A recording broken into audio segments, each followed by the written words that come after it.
ಕಾಂಗ್ರೆಸ್ನಲ್ಲಿ ಈಗ ಶಾಸಕಾಂಗ ಸಭೆ ಆರಂಭವಾಗಿದೆ. ಇವತ್ತು ಅತ್ಯಂತ ಮಹತ್ವವನ್ನು ಪಡ್ಕೊಳ್ತಾ ಇದ್ದಂತಹ ಸಭೆ ಇದು. ಇತ್ತೀಚಿನ ದಿನಗಳಲ್ಲಿ ಕಾಂಗ್ರೆಸ್ನಲ್ಲಿ ಆಗಿರುವಂತಹ ಬೆಳವಣಿಗೆಗೆ ಇವತ್ತಿನ ಸಭೆ ತುಂಬಾ ಮಹತ್ವವನ್ನು ಪಡ್ಕೊಳ್ಳುತ್ತೆ. ಖಾಸಗಿ ಹೋಟೆಲ್ನಲ್ಲಿ ಕಾಂಗ್ರೆಸ್ ಶಾಸಕಾಂಗ ಪಕ್ಷದ ಸಭೆ ಈಗ ಆರಂಭವಾಗಿದೆ.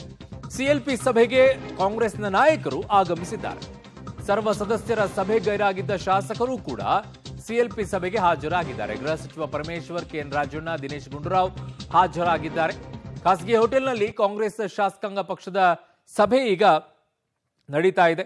ಸರ್ವ ಸದಸ್ಯರ ಸಭೆಗೆ ಕೆಲವರು ಗೈರಾಗಿದ್ರು, ಅವರು ಕೂಡ ಈಗ ಶಾಸಕಾಂಗ ಸಭೆಗೆ ಬರ್ತಾರೆ. ಹೈಕಮಾಂಡ್ನವರು ಬಂದಿದ್ದಾರೆ ಅಂತಂದ್ರೆ ಯಾವ ಶಾಸಕರು ಮಿಸ್ ಮಾಡ್ಕೊಳ್ತಾರೆ? ತುಂಬಾ ಅನಿವಾರ್ಯತೆ ಇದ್ರೆ ಕೆಲವರು ಮಿಸ್ ಮಾಡ್ಕೊಳ್ಬಹುದು, ಅನಾರೋಗ್ಯನೋ ಅಥವಾ ಇನ್ನೆಲ್ಲೋ ಬೇರೆ ಕಡೆಗೆ ಎಲ್ಲಾದ್ರೂ ಇದ್ರೆ. ಬಟ್ ಯಾರು ಕೂಡ ಮಿಸ್ ಮಾಡ್ಕೊಳ್ಳುವಂತ ಪರಿಸ್ಥಿತಿಯಲ್ಲಿ ಈಗ ಸದ್ಯಕ್ಕಿಲ್ಲ. ಕಾರಣ ಆಗ್ತಾ ಇರುವಂತದ್ದು ಶಕ್ತಿ ಪ್ರದರ್ಶನ, ಜೊತೆಗೆ ಕಾಂಗ್ರೆಸ್ನಲ್ಲಿ ಆಗ್ತಾ ಇರುವಂಥ ಬೆಳವಣಿಗೆಗಳೇನಿದೆ ಆ ಬೆಳವಣಿಗೆಗೆ ಸಂಬಂಧಪಟ್ಟಂತೆ ಇದೊಂಥರ ದಿಕ್ಸೂಚಿ ಅಥವಾ ಮಾರ್ಗದರ್ಶನ ಅಂತ ಹೇಳಬಹುದು, ಮಾರ್ಗಸೂಚಿನೂ ಇರಬಹುದು ಅಲ್ಲಿರುವಂತಹ ಶಾಸಕರಿಗೆ ಎಲ್ಲರಿಗೂ ಕೂಡ.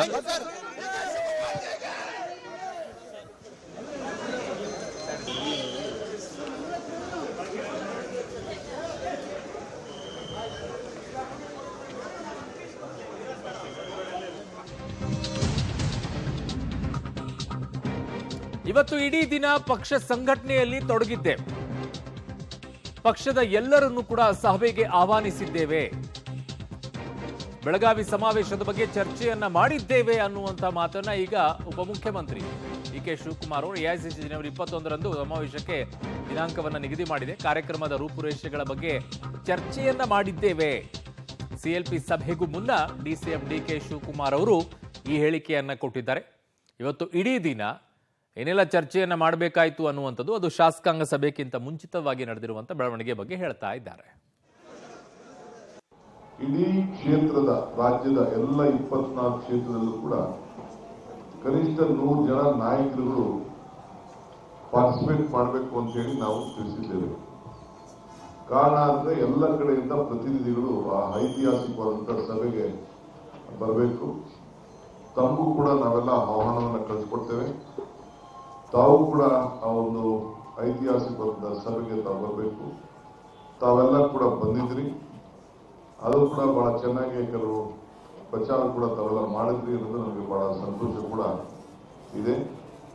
ಸೊ ಈ ಒಂದು ಸಂದರ್ಭದಲ್ಲಿ ಎಲ್ಲರೂ ಕೂಡ ಯಾರು ಏನೇನು ಜವಾಬ್ದಾರಿಯನ್ನು ತೆಗೆದುಕೊಂಡಿದ್ದಾರೆ ಅವರೆಲ್ಲರೂ ಕೂಡ ಅದನ್ನ ಮುಂದುವರಿಸ್ತಾರೆ. ಯಾವ್ಯಾವ ಸಮಿತಿಗಳನ್ನ ನಾವು ನೇಮಕ ಮಾಡಿದ್ದು ಆ ಸಮಿತಿಗಳು ಅವು ಕಾರ್ಯಕ್ರಮವನ್ನು ಮುಂದುವರಿಸವೆ ಮತ್ತು ಎಲ್ಲ ನಮ್ಮ ಪದಾಧಿಕಾರಿಗಳು.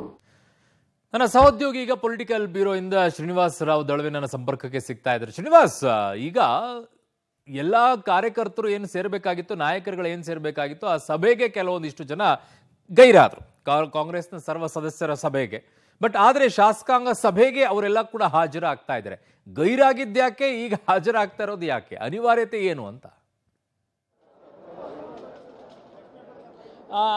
ಅರುಣ್, ಗೊತ್ತಿಲ್ಲ. ಬೆಳಗ್ಗೆ ಕಾಂಗ್ರೆಸ್ ಪಕ್ಷದ ಸಭೆ ಇತ್ತು, ಅದಕ್ಕೆ ಪರಮೇಶ್ವರ್, ಸಚಿವರಾದಂತಹ ಪರಮೇಶ್ವರ್, ರಾಜಣ್ಣ ಆದಿಯಾಗಿ ಒಂದಿಷ್ಟು ಜನ ಗೈರಾಗಿದ್ರು. ಆದರೆ ಇದು ಈಗ ಶಾಸಕಾಂಗ ಪಕ್ಷದ ಸಭೆ ಇರೋದ್ರಿಂದ ಎಲ್ಲ ಶಾಸಕರು ಮತ್ತು ಎಲ್ಲ ಸಚಿವರು ಎಲ್ಲರೂ ಕೂಡ ಬಂದಿದ್ದಾರೆ.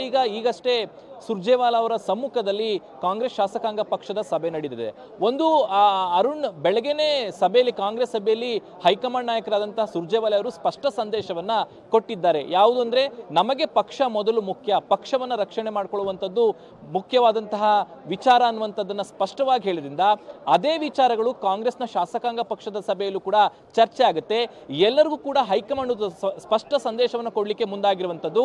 ಯಾವುದೇ ಭಿನ್ನ ಮತಗಳು ಮುಂದೆ ಅಂದ್ರೆ ಆಂತರಿಕವಾಗಿಯೇ ಇರಬೇಕು, ಅದು ಬಹಿರಂಗವಾಗಿ ಎಲ್ಲೂ ಕೂಡ ಬರಬಾರದು ಅನ್ನುವಂತಹ ಸ್ಪಷ್ಟ ಸಂದೇಶವನ್ನ ಕಾಂಗ್ರೆಸ್ ಸಭೆಯಲ್ಲಿ ಕೊಟ್ಟಿರೋದ್ರಿಂದ ಅದೇ ಮುಂದುವರೆದ ಭಾಗವಾಗಿ ಶಾಸಕಾಂಗ ಸಭೆಯಲ್ಲೂ ಕೂಡ ಚರ್ಚೆ ಆಗುವಂಥದ್ದು. ಯಾವುದೇ ನಾಯಕರು ಬಣದ ವಿಚಾರವಾಗಿ ಎಲ್ಲೂ ಕೂಡ ಮಾತುಕತೆಗಳನ್ನು ಆಡಬಾರದು, ಪರ ವಿರೋಧ ಚರ್ಚೆಗಳನ್ನ ಮಾಡಬಾರದು, ಬಹಿರಂಗವಾಗಿ ಅದು ಮಾಧ್ಯಮಗಳ ಮುಂದೆ ಹೇಳಬಾರದು ಅನ್ನುವಂಥದ್ದೇ ಈಗಿರುವಂತಹ ವಿಚಾರಗಳನ್ನ ಹೈಕಮಾಂಡ್ ನಾಯಕರು ಪ್ರಸ್ತಾಪ ಮಾಡುವಂಥದ್ದು. ಅದಾದ ಬಳಿಕ ಸಿದ್ದರಾಮಯ್ಯ ಅವರ ಬಣ ಅಥವಾ ಡಿ.ಕೆ. ಶಿವಕುಮಾರ್ ಅವರ ಬಣ ಏನಾದರೂ ಅಲ್ಲಿ ಚರ್ಚೆ ಮಾಡ್ತಾರಾ, ಹೈಕಮಾಂಡ್ ನಾಯಕರ ಮುಂದೆ ತಮ್ಮ ಅಹವಾಲುಗಳನ್ನ ಸಲ್ಲಿಸ್ತಾರ ಅನ್ನುವಂಥದ್ದನ್ನ ಕಾದ್ ನೋಡ್ಬೇಕು. ಸದ್ಯಕ್ಕೆ ನೀವು ಹೇಳಿದಾಗೆ ಬೆಳಗ್ಗೆ ಯಾರೆಲ್ಲ ಗೈರಾಗಿದ್ರು ಅವರೆಲ್ಲರೂ ಕೂಡ ಈಗ ಶಾಸಕಾಂಗ ಸಭೆಗೆ ಹಾಜರಾಗಿರುವಂಥದ್ದು. ಅರುಣ್. ಓಕೆ ಶ್ರೀನಿವಾಸ್, ನಿಮ್ಮೆಲ್ಲ ಮಾಹಿತಿಗೆ ಧನ್ಯವಾದಗಳು.